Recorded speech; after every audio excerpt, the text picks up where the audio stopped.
Hello student, welcome to my class. तो आज हम लोग डिस्कस करेंगे पर्सनल हाइजीन के बारे में। तो हमें पता है कि हम पर्सनल हाइजीन कितना इम्पोर्टेंट है, हमें अपना खुद को क्लीन रखना, हेल्दी रहना, तो उसके लिए हमें अब खुद की साफ़ सफाई रखना ज़रूरी है। तो आज हम पर्सनल हाइजीन के बारे में डिस्कस करेंगे।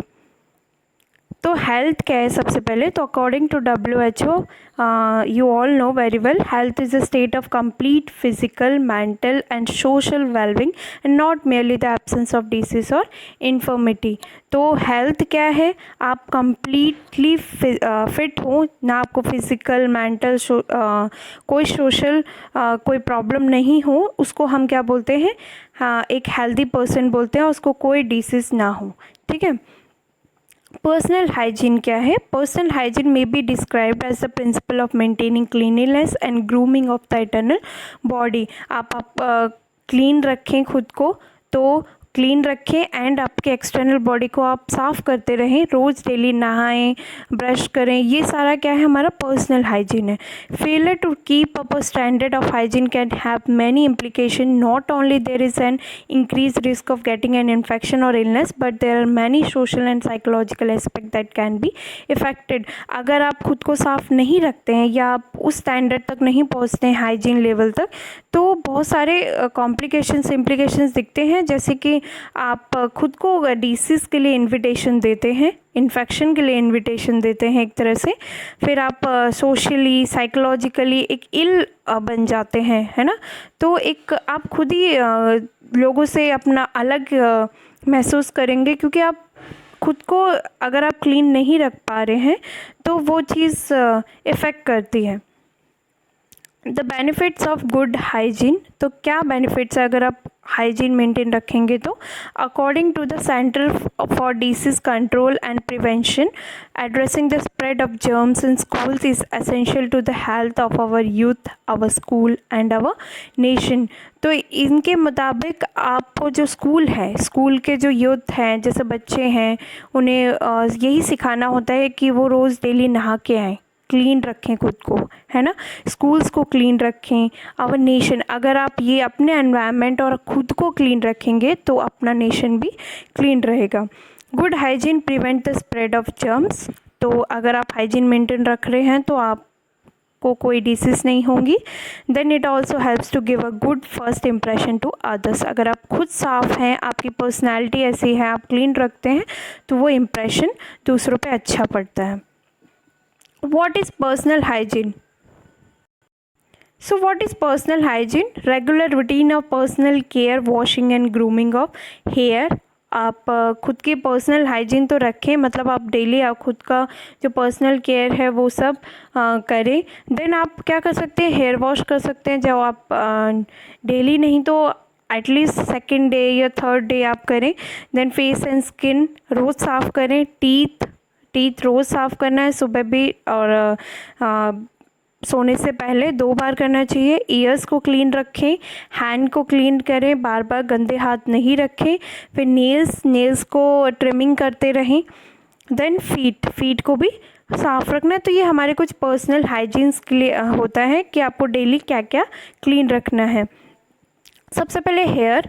तो hair care, wash regularly with shampoo, rinse hair thoroughly with clear water after shampooing to remove all the soap. तो आप जब शैम्पू कर रहे हैं तो आपको रेगुलरली शैम्पू करते रहना है। ये नहीं कि आप एक हफ्ते तक बाल नहीं धोएं, है ना। तो उससे क्या होता है कि वो फिर लाइस पैदा करेगा, डैंड्रफ पैदा करेगा, जो अच्छा नहीं है।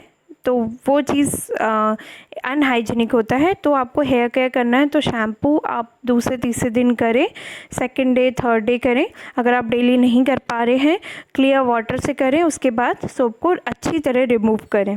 डोंट स्क्रब और rub too hard, it may irritate your scalp और डैमेज योर हेयर। तो आपको ज़्यादा हार्डली रब नहीं करना है, जेंटली रब करें, नहीं तो ये स्काल्प को डैमेज कर सकता है। Massage your scalp well, it will remove dead skin cell, excess oil और डर्ट।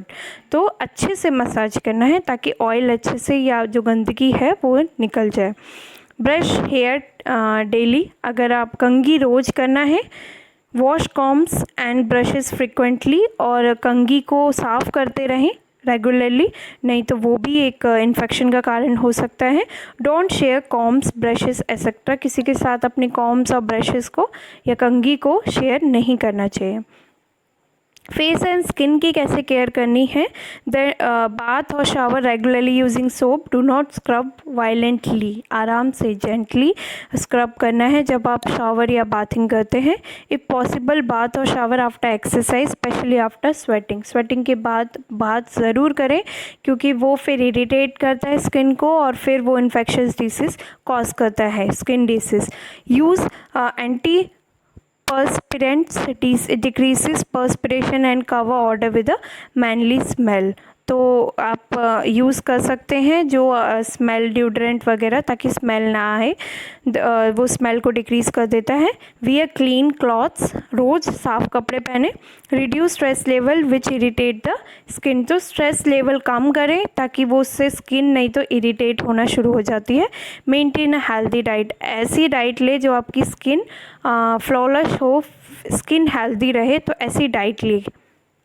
फेस एंड स्किन के केयर टिप्स देखें तो wash your face 2 times a day, आपको 2 बार तो फेस को साफ़ करना ही है। फिर आपकी मर्ज़ी है, अगर स्वेटिंग आपको ज़्यादा होती है तो आप बार बार फेस को वॉश कर सकते हैं 3 times 4 times. Avoid washing too often as the skin will become irritated and dry out, आपको ज़्यादा वॉश नहीं करना है, नहीं तो स्किन ड्राई आउट हो जाएगी और डेड होना शुरू हो जाएगी। Keep oily hair away from your skin, hairs को स्किन से नहीं लगाना है, ऑयली नहीं करना है। Avoid touching acne except when washing, जब वॉश कर रहे हैं तभी आपको, अगर आपको फोड़े फुंसी हो रहे हैं तो ही टच करें, वैसे टच नहीं करना है।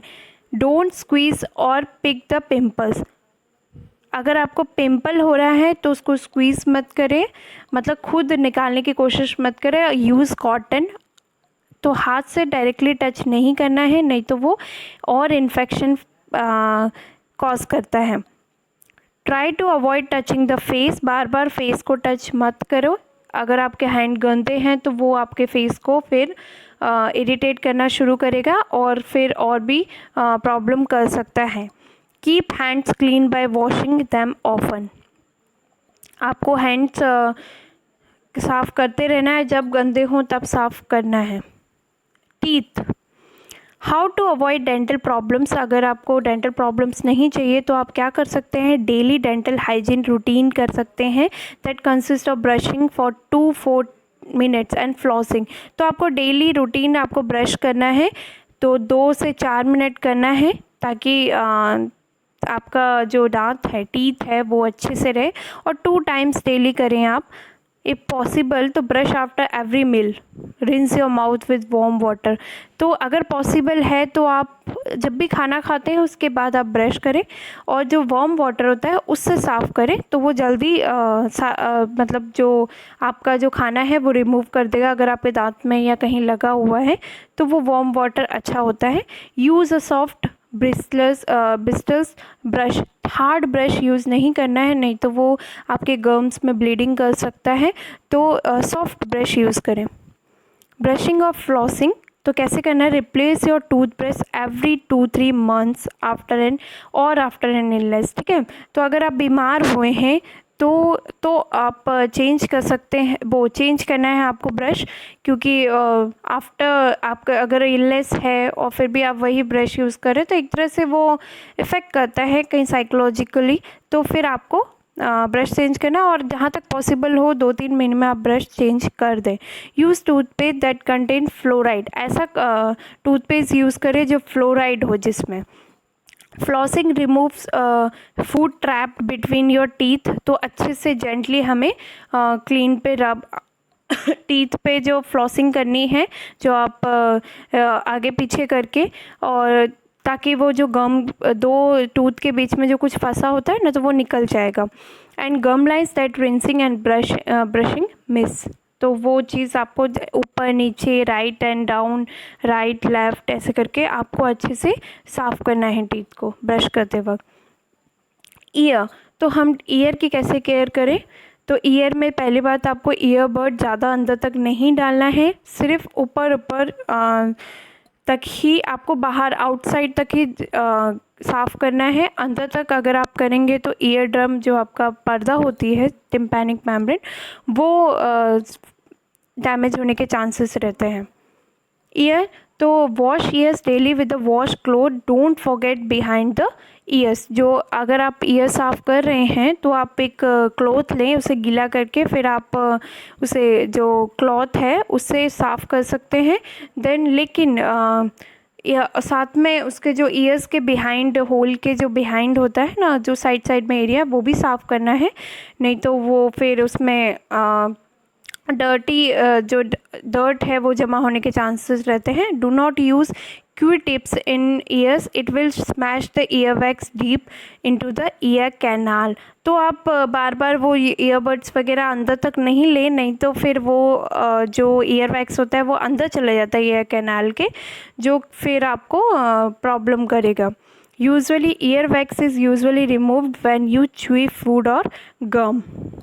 तो ईयर वैक्स खुद ही निकल जाते हैं कि जब आप चबाते हैं खाना तो वो बाहर की तरफ आ जाते हैं, तो वो इजीली रिमूव हो जाते हैं, इसलिए आपको ईयरबड अंदर ईयर कैनाल तक यूज़ करने की ज़रूरत नहीं पड़ती। हैंड, तो 6 स्टेप्स हैंड वॉशिंग के हैं, आपको पता है, palm to palm, back to hand, then finger tips के बीच में करना है, जो फिंगर्स हैं वो इंटरलॉक करके, फिर बैक ऑफ द फिंगर्स, फिर thumbs and then tip of the finger. तो ये 6 स्टेप्स हैं हमारे हैंड वॉशिंग के according to WHO। Hand hygiene कैसे करना है? First wet hand and apply liquid या सोप आप लें, देन उसके बाद रब करें together hand all the surface, palm, fingers और उसके बिटवीन्स, देन कंटिन्यू फॉर 10 से 15 मिनट आपको कंटिन्यू रखना है। Soap combined with the scrubbing action and help remove germs. Rinse well and dry your hand, आपको फिर अच्छे से हाथ को सुखाना है। ठीक है, तो सबसे मेन अगर आप देखें हैंड वॉशिंग में तो फ्रिक्शन है, जितना अच्छे से आप फ्रिक्शन करेंगे, जितना अच्छे से आप स्क्रब करेंगे, उतने अच्छे से आपके हाथ साफ़ होंगे। इतना टाइटली नहीं करना है, आराम से जेंटली। नेल एंड नेल के कैसे हम साफ़ रख सकते हैं? तो nail care, keep nails trim but do not cut nails shorter than skin level. तो स्किन लेवल से शॉर्ट नहीं करना है, नहीं तो वो बार बार आपको डैमेज करेगा, बार बार आपको पेन होगा और साथ में उसमें बैक्टीरिया के बीच ग्रोथ होने के चांसेस रहते हैं। तो आपको ट्रिम करना है लेकिन स्किन लेवल तक। कीप नेल्स क्लीन, नेल्स को क्लीन रखना है। Round your finger nails slightly when trimming them, तो नेल्स को थोड़ा राउंडली ट्रिमिंग करें। Cut toe nail straight across, तो जो टो नेल्स होता है उसको आप स्ट्रेट कट करना है। Smooth rough nail edges with a file और एमरी बोर्ड, तो आपको जो नेल्स है उसके एजेस को रफ नहीं करना है, स्मूथ करना है। ओके, नाउ फीट को फीट की केयर करनी है आपको, ये भी पर्सनल हाइजीन में आता है। फीट केयर कैसे करेंगे? Wash your feet well at least once a daily, एक दिन में रोज़ साफ़ करें। जब नहाते हैं तब आप साफ़ करें। सबसे बेस्ट है जब आप बाथ ले रहे हैं तब आप फीट अच्छे से साफ़ करें, ब्रश से करें। Dry them carefully specially between the toes, जो आप फिर उसके बाद आप टो को अच्छी तरह ड्राई करें, स्पेशली जो फिंगर्स के बीच में होता है, नहीं तो वो फिर इन्फेक्शन कॉज करता है अगर वो ड्राई नहीं होता तो, क्योंकि वहाँ पे स्वेटिंग भी होता है और वो साथ फिर अगर वो ड्राई नहीं होगा तो वो एरिया इन्फेक्शन के लिए अच्छा सरफेस बन जाएगा। Keep feet and skin clean and dry. Change socks daily, वही सॉक्स नहीं पहनना है, सॉक्स को डेली चेंज करना है। Avoid walking bear foot in public area, तो बिना चप्पल के पब्लिक एरिया में नहीं घूमना चाहिए, ख़ास करके बिना चप्पल के तो नहीं, क्योंकि वो फिर आपके पैर को डैमेज कर सकता है। So thank you student, I hope you all understand about our topic personal hygiene। तो आजकल तो बहुत ज़रूरी है पर्सनल हाइजीन रखना, क्योंकि आपको पता है कि क्या वायरस फैल रहा है, इन्फेक्शन फैल रहा है, आपको हैंड वॉश करना पड़ता है, हैंड को क्लीन रखना पड़ता है आपको, तो वो सब आपको पर्सनल हाइजीन मेंटेन करके रखना पड़े आजकल का जो एनवायरनमेंट है उस हिसाब से। सो आई होप आपको समझ आएगा। Thank you very much.